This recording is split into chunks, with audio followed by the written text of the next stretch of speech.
to a crashing point when on his fifth. Whoa. And it comes to a crashing point when on his fifth birthday, December 6, 1975. You're starting in like in the middle of a sentence? Okay. Okay. And it comes to a crashing point when on his fifth birthday, December 6, 1975, David Murray dies. Now, personally, I strongly believe William Afton also killed David, just like he did Fiona, but that's a topic for another day. Oh, okay. So we're playing catch up. So, what actually happened to David Murray? You may already have an answer. However, I've found something that may change our perspective on the story.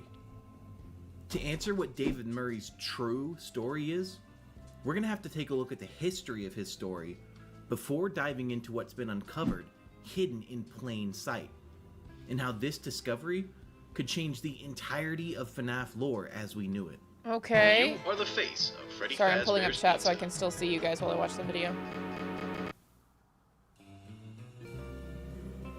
David Sean Murray has probably been one of the single greatest What is this song? I recognize this song. talking points in the larger FNAF lore since the release of Secret of the Mimic. His story was given to us first in Tales from the Pizzaplex, a bright young boy who lived alone with his genius inventor father, Edwin Murray. That's what Edwin looks like, folks. Carlos! Thank you so much for the 20 gifted. Guys, what is happening today? Very, very sweet. You should get Pablo. Pablo, are you not a member? All of that gifting? Guys, whatever my next video is, I don't even know how I'm going to tag you all. That's so funny. That's so funny. All right, we'll keep going. But I hate this. I don't think he should look like this. I don't think he should be legally allowed to look like this. Crosscore, 6 months of being a Spark. Thanks so much for your loyalty. It's your other account. Pablo. Jesus. All right. Fair enough. Put my faith in Andrew line. I don't will care. Okay, fair enough. I think it's called bittersweet sedation. Thank you, Darian. Can't believe it's been 6 months. Yeah, it's kind of crazy. I know. I don't like the art. I don't like the art. I had the opportunity to buy one of the new graphic novel. This one, I suppose. Or is it this one? Yeah, maybe. I don't know. It's the one with Ballora on the front. She looks insane. Yeah, so it's volume 1. This is volume 2. It's literally on the screen in front of me. I've got a problem. Serious problem. Graphic novel looks so bad that it's canceled. I know. I hope they just chill. You know what I mean? They don't have, like, they act like we wouldn't wait longer for them to, like, spit, like, as if they don't have the money to get some, like, serious artwork. These are rushed, and that's no dig on the artist. I can't do this, okay? Let me make something abundantly clear. I can't do this, okay? I can't do this. And I certainly can't consistently draw the same character. Well, that's not. I used to be able to just consistently draw the same character over and over again, but I'm no longer rehearsed. So, it is what it is.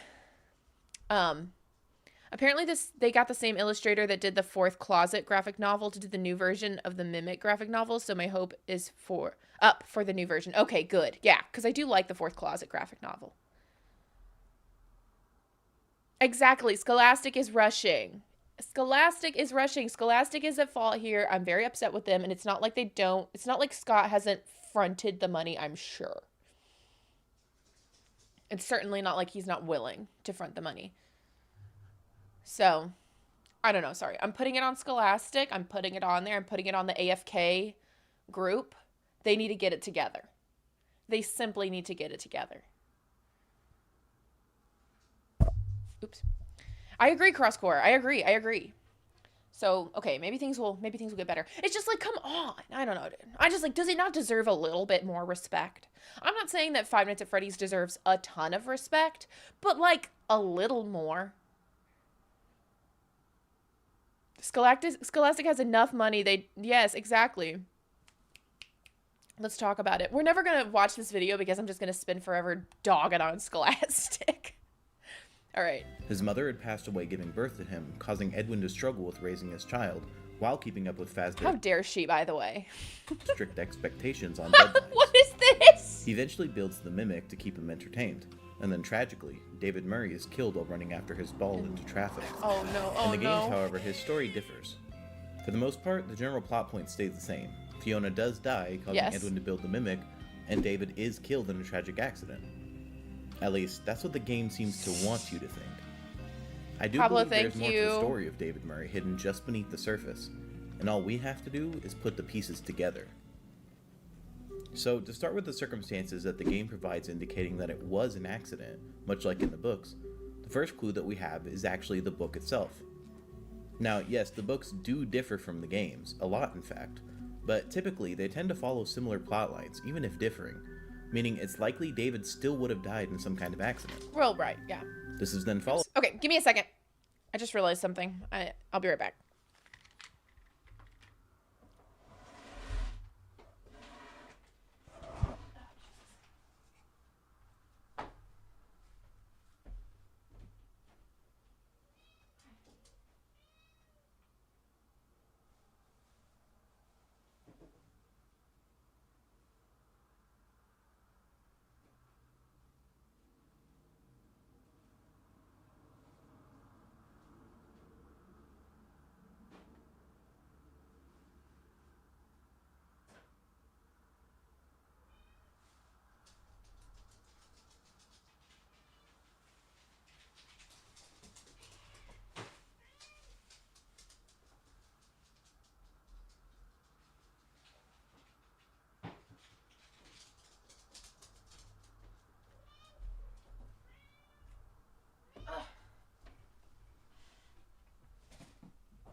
Candy Bunny's cousin. Okay, sorry. I realized there was stuff that the cats could get into that I had not put away. And I was not going to be able to relax until I took care of it. Bunny that reads the spicy book. In fact, indeed she do be reading spicy book. Indeed, the spicy literature is on... It's right there. Freaky rabbit. Bit of a freaky rabbit, that one. Okay. What did I just saw something. Oh, Clavis, that's such a good point. If I see a freaking novel, oh no, I have. I actually, there was somebody like local, so I can't give too many details, who published a children's book and was selling it, and all of the pictures in the children's book, you know, heavily illustrated sorts of things, was straight up AI generated. And I called this person out on it, and like other people were like, hey, this is so messed up. And they were like, oh, well, it's just for kids, and I wrote the book, so all the words are mine, and blah blah blah. If you took the words that were written on the page, first of all, very much looked like it was written by AI without even investigating, but people ran it through an AI detector, and it was like, well, according to AI detectors, it seems like very likely that these words were written by AI. So, 10 months! Jay, thanks so much! Remind me what you want to be called, because it's not showing your, like, actual names anymore. They would just blame the mimic. Yeah, I agree. Like, kids are just, like, learning, like, how to process the world. Lehan. Okay, well, thank you so much, Lehan, for being a spark for 10 months. And, anyway, it seemed very, very likely that she was lying about the fact. I think that maybe she wrote the book and then had AI, like, finesse it for her. So I was just like, you just need to take this down and just get a real artist. And there were like artists offering to do the artwork for free if she would just take the AI artwork down. And she was like, I'll maybe in a future edition. It's like, this book is not worth the trouble. Can you just not be a loser? Like, I just, I have, like, actually no room for any level of understanding. If you are generating AI images and then trying to profit off of those images, you are scum. I don't think that's complicated. I have problems with black and white thinking. I'm not messing around with that one. Don't do that. It's messy. And children's books, I don't know. It already, like, rubs me wrong selling to children in general.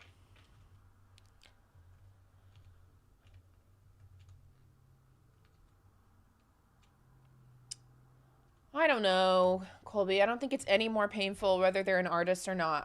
I just think that if you're like AI is a really broad spectrum of things. There are AI tools, and then there's generative AI. And then there are like AI bots, which are all language learning models, and what we're calling AI is a little bit, we're getting into muddied waters there already anyway. But at the end of the day, it's, God, I'm sorry, my hair is just all over the place. I really wanted to go get it cut today. But there was a part of me that wasn't 100% sure that I wasn't going to have to, like, go do shooting today for a project. Anyway, you paint your own covers. It's not the best looking, but at least it's honest. But, like, I love that stuff. Like,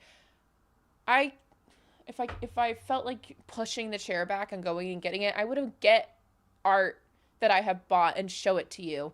It is not, I don't know what the word is. It's not hyper realistic. It's its own thing. And, like, people's skill levels obviously vary, or their styles vary. And, like, I love it. I don't care. You know what I mean? Like, I'm not only drawn to things that, like, if anything, I'm less drawn to, like, hyper realistic covers and stuff like that. I like the more abstract stuff. I'm sorry, I'm messing with my hair so much, guys. It's just out of control. And I hate this gap right here. It's driving me crazy. There. Fixed it. Not really. We can all just pretend we don't see it. I'm sorry. Sorry, I'm crazy. It's even sadder when it's artists using AI. I've had to unfollow so many cool artists on TikTok because they just started using and reposting AI. Jeez, that's so sad. That's so sad. Yeah, like, okay, like, if it is an artist, it's like they're, like, allowing their creativity to die. You know what I mean? It's like you're just no longer interested in being a creative person. I just don't get it. Okay, sorry. Maybe I'm going crazy. The AI music. It's just one thing after another. And this is why I hate Edwin. There is something more in real art, even if it is bad. Yes, thank you. I've been very much into trying to encourage people to make bad art. I'm like, make bad art. Please, for the love of all that is good in this world, just make bad art. Like, come on now. Make the stick figures. You know, like, one piece of art that's, like, one of my favorite things that I've ever seen in my life, and I stared at it, like, a lot of my childhood. Every time I would go to my grandparents' house, my mom drew, like, with markers on this plate, or she made a piece of art and they, like, put it on a plate. I don't know exactly how the transfer worked or anything like that, but it was like this childhood art that she did, and it was just stick figures in the grass, and like it was like a representation of her family and stuff like that. And it's something that my mom made when she was a kid, and my grandparents kept it, you know, all that time. And my grandparents are divorced, so it was her dad, my grandpa, And he kept it and had it displayed in the kitchen. And every time I would go there, I would just look at this plate. I mean, I couldn't stop myself looking, just staring at this plate. And I'm not, like, that's not masterful.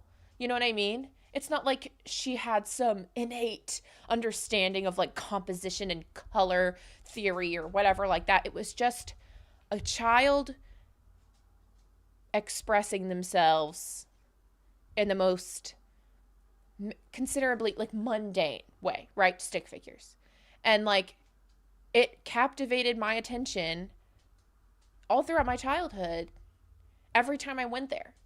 Just because it felt like I was looking into the past and like looking at a piece of my mom's life and her history. And so like AI art can't do that. AI art can't do that. You know what I mean? Like it just, if you hear any squeaking, it's because Zeke has found the squeaker in one of his toys and he's just going crazy. But yeah, so like I just, Edwin, you're trash. And I'm not sad for you. Sorry. He's not real. Edwin's not real.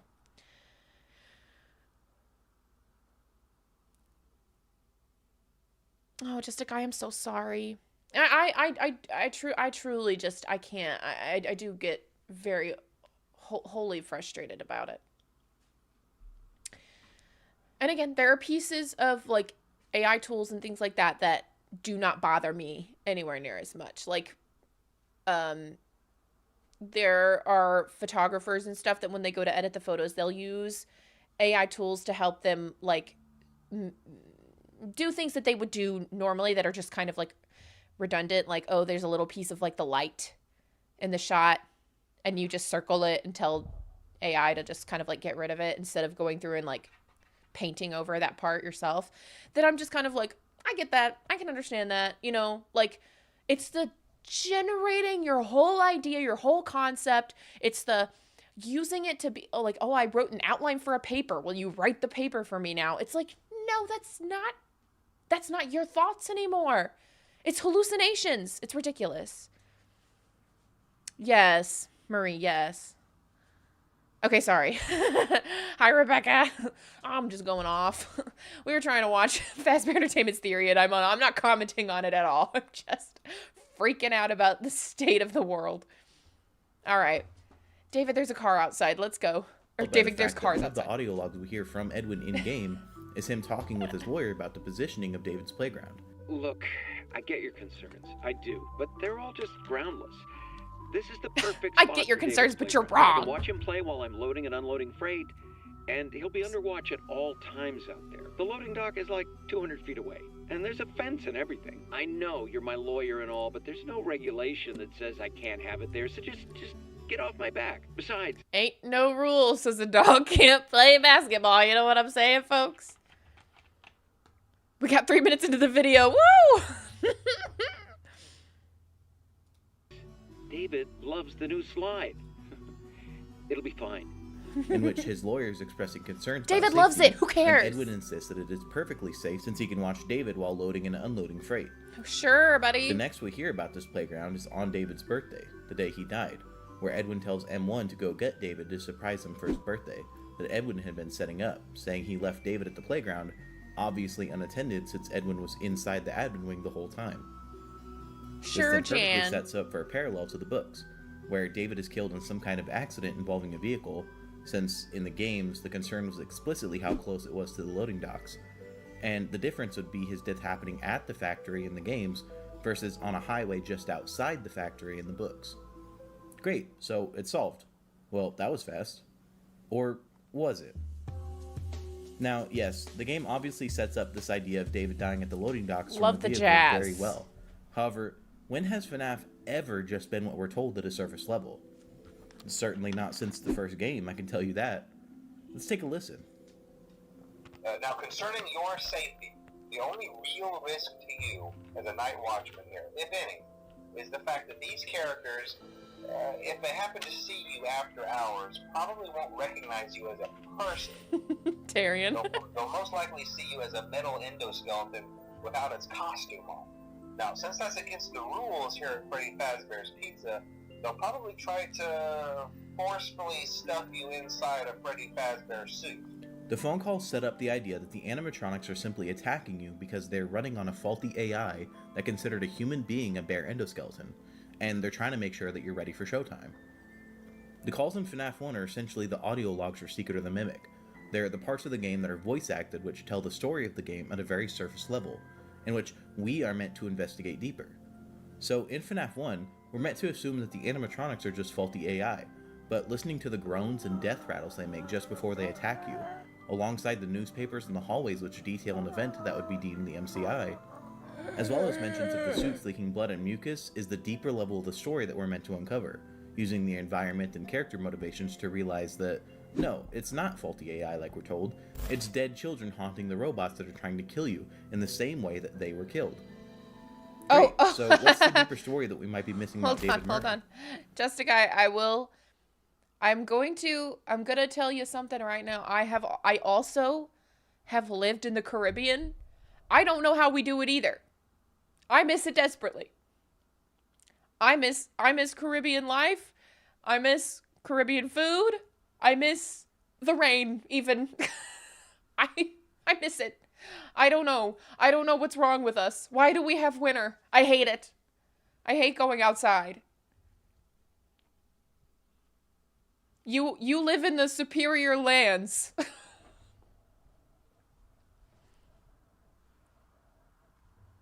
Does it? Okay. Here's me.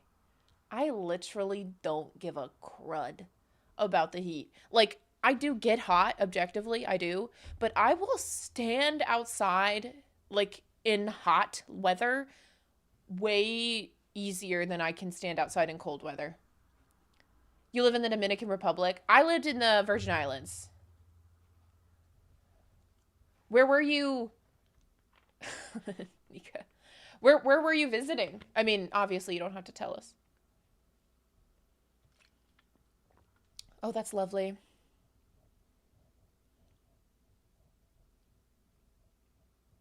You're currently melting. Fair enough. Everybody has different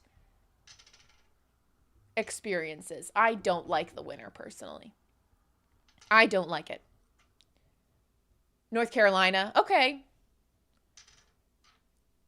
Well, does humidity affect...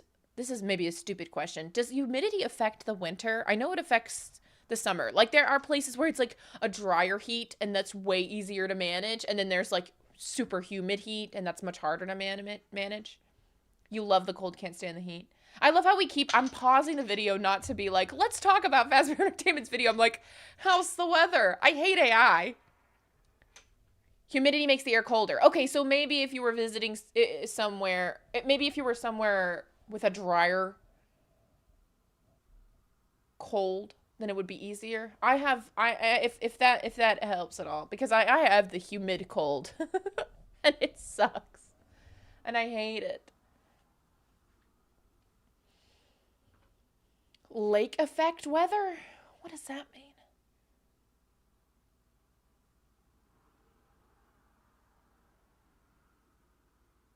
Deserts get really cold at night. Yeah. They super do. Yes. So far, topics 1, AI. Topic 2, anti-cold. Oh my god. Okay, well, that's crazy. Well, it's very heavy snowfall. Oh, okay. David Murray dies to a cold AI. That's true. You're bringing it all back. Thank you for...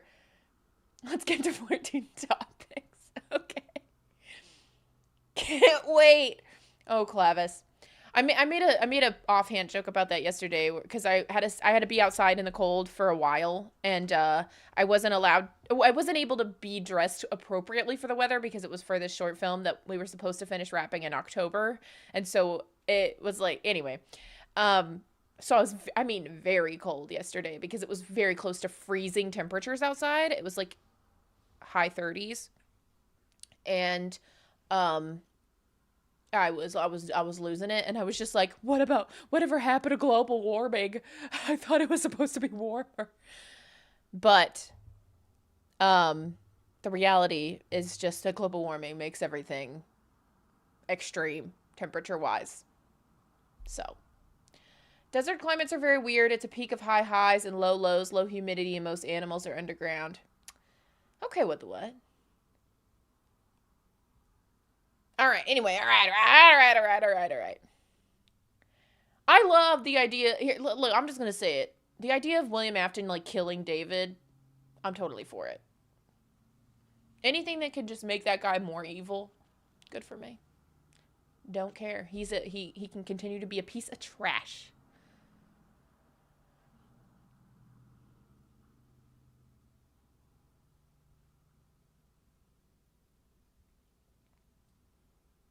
Exactly what the what, exactly. All right. Well, I believe that what we're missing is how exactly he died. Here, we're going to speed it up just a smidgen, just so that way maybe I can get through a little bit more of this, because it's already 5. Okay, what is happening? Why did the... And how... No! Come back! Come back! How do I get this... What the... Why does it want to do that so bad? Okay, let me... speed it up just a smidge. We won't speed it up too much, just a smidge. How that affects the story. So, if he didn't die by car, what else do we have to look at? Well, a theorist by the name of Candy Bunny put out a theory a while ago. Let's go! So I recommend you go check her theory out. I'll link it here. But the general claim of the video is that the events we're told at the end of Moon.exe Candy Bunny are meant to be put into an order that details how David died. He ran with the silent hunter in the snow, relating to the time of year he died, being in December, and in an environment that certifiably snows even in September. He spelled his name in the stars, relating to the storytime area in which there are giant spelling blocks around his hideout, which has stars everywhere hanging from the ceiling, and also a star orphan collectible inside the hideout. And then he bounced his ball on the moon, relating to how he died, with the giant moon in the storytime area falling on him and crushing him to his death, in which his signature ball, which he chased in the books, causing his death, is found inside the moon that fell. Wow, it's okay, so compelling. So that seems really solid too. Not only does the game provide something to look deeper into with the environment, but it also gives vague text in Moon.exe lore minigames that lay out a time, place, and method for his death, as well as paralleling the books with him chasing the ball leading to his death. Well, great. So now it's solved. That was easy. Or was it? No, but seriously. Okay, this is funny. Seriously, go check her theory out. It's really good. It is. But we actually have one more possibility for his death that we need to look at. Okay. Which is actually again hinted with Moon.exe. In Moon.exe, we seem to be playing as M2 for whatever reason. There are many things that relate to David throughout the game, and yet are referenced as being his or about him, indicating we are not David, even though our actions would seem to mostly fit, meaning we're probably M2. So if we're not David, where is he? Because it's like trying to train him? Well, we have Sleepy Moon, which seems to represent Edwin, with Edwin's voice actor. Like, what a friggin' crazy guy. Aren't we glad they redesigned him? Wow, 17 months? That doesn't even feel real. Thank you so much, Moving Marker, for celebrating 17 months. I love that. Actor also is voicing Sleepy Moon, as well as Sleepy Moon and Moon.exe doing things that seem typical for a father, telling the player to go back to bed or go to sleep. And we have a note from the child asking... Such dad type-ish, you know what I'm saying? That's dad type-ish. Go to bed. They're always telling you to go to bed. It's like 2 in the afternoon. They're like, go to bed. You know what I'm saying? I'm making jokes.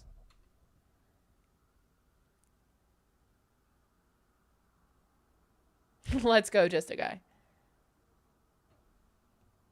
Me when the box doesn't shatter. Asking the moon to bring back the sun, as well as F10 representing herself as the sun in Moon.exe when we see her in R&D, meaning we have Edwin and a Fiona, so where's David? Well, there's a small owl that often follows us around that we save from an alligator, and this owl is actually likely a callback to the owl seen in Tiger Rock, where a small metallic owl with heterochromia is seen at one point in the story. Since there are obvious connections with David and Tiger Rock, and Tiger Rock and the owl share the same heterochromia, it would seem that this owl is also related to David in some way. I believe. Meaning the owl is probably David in Moon.exe. I would at one point in Moon.exe, we see the owl inside the shack with Sun, and after repairing all the masks, Sun hands us a baby owl mask and says we can fool the moon with it. And the owl mysteriously disappears, and our character notes that the oven now smells like chicken. So, it would seem that Sun killed the baby owl, and if Sun is M1, and David is the owl, it would appear that M1 killed David. Now, we could get into speculation about why M1 would do this, but it would ultimately be pointless if this lacked any credence within the game. So, is there any evidence? Well, the last thing we hear Edwin tell M1 to do is to go get David. I baked it myself, for David's special day. Well, great job. You just continue to surprise me. All right, I think we're ready. Okay, everyone hide. Fiona, go get him. I left him out at the playground. M1 could have very easily killed David, possibly by accident due to AI not understanding nuance, or possibly on purpose to have a robot version of her child. But it is a valid option regardless. Okay, well here's where For what it's worth, if F10 did kill David, oh, Batman and Robin, the Star Orphans are so delightfully creepy cute. I want an actual Nightlight based off one so bad. Me too, me too, me too, me too, me too.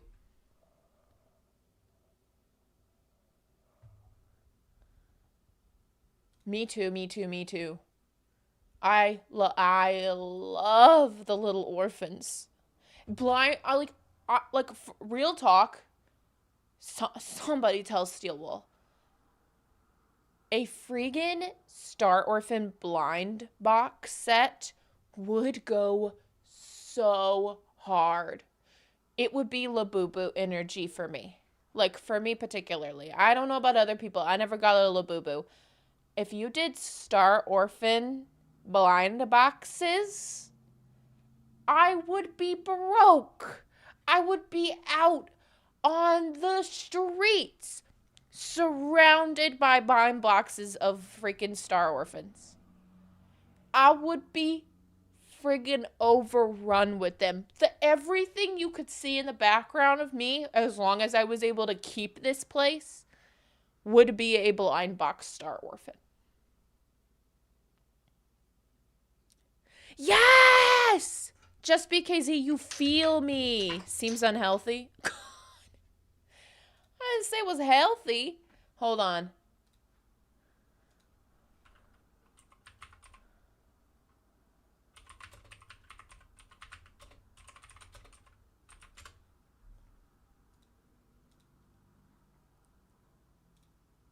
I need the people to see what you're talking about. There it is. That's a good picture.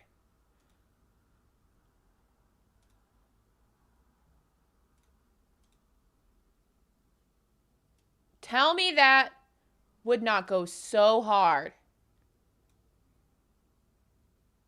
You wouldn't pay for that? Little $15 to $20 little guys like that are like, they could be plushies like the Labubus, or they could be the vinyl figurines that you could just set up.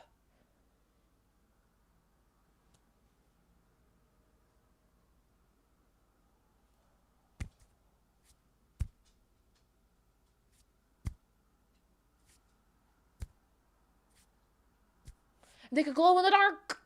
They could glow in the dark. They could glow in the dark. I need to be on someone's marketing team somewhere. Okay? That's all I'm trying to say. Somebody needs to let me in.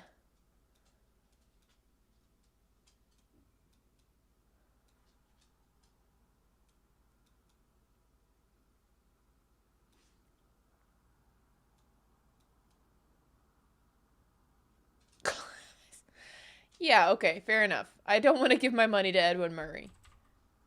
But I'm talking about Steel Wool.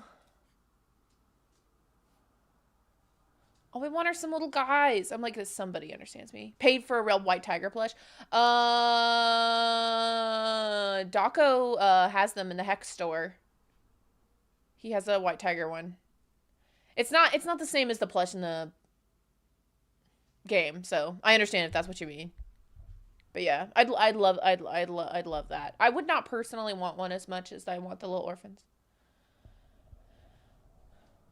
Exactly, movie marker. If it is no batteries, if it glows in the dark, you know what I mean? It could also be like a fixture that you could hook onto a nightlight. Anyway, I don't care. Look, the thing is, I don't have a whole lot to say about Fazbear Entertainment's theory because I agree so far. I think it's all up on the up and up. say, great, that was easy. But we're kind of running into a problem here. Every single one of these theories seems really valid. David being killed by a car, David being crushed by the moon, David being killed by M1. But if you've noticed, they're all mutually exclusive. These all work great, but only one of them can be correct, right? Well, if we can't figure it out based on the environment, like the newspapers were for us in FNAF 1,